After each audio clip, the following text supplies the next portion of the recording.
নির্বাচন কমিশন এখনো প্রতীক বরাদ্দ না দিলেও রংপুর ৬ আসনে দেয়ালে দেয়ালে দেখা যাচ্ছে শাপলা প্রতীকের পোস্টারে এনসিপির মনোনয়ন প্রত্যাশী তাকিয়া জাহান চৌধুরীর নাম ও ছবি, সঙ্গে ভোট ও দোয়ার আহ্বান। এই ঘটনা এনসিপির ভেতরে ও বাইরে নতুন করে বিতর্কের জন্ম দিয়েছে।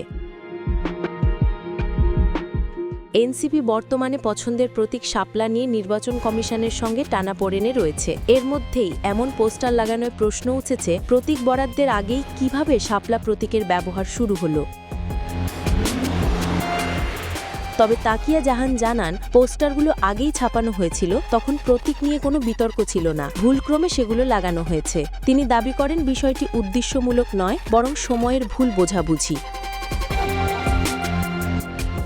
এ বিষয়ে এনসিপির উত্তরাঞ্চলের যুগ্ম মুখ্য সংগঠক আসাদুল্লাহ আল গালিব জানান, তাকিয়া জাহান এনসিপির একজন সমর্থক, এখনও আনুষ্ঠানিকভাবে সদস্য হননি। বিভিন্ন জায়গায় দলের অনেক কর্মী সমর্থক মনোনয়ন প্রত্যাশার জায়গা থেকে প্রচারণা চালাচ্ছেন। শাপলা প্রতীকে প্রচারণা চালানো প্রসঙ্গে তিনি বলেন, মানুষ এনসিপি বলতে এখন অনেকটা শাপলাকে মনে করে নিচ্ছে, তাই সবাইকে থামানো কঠিন।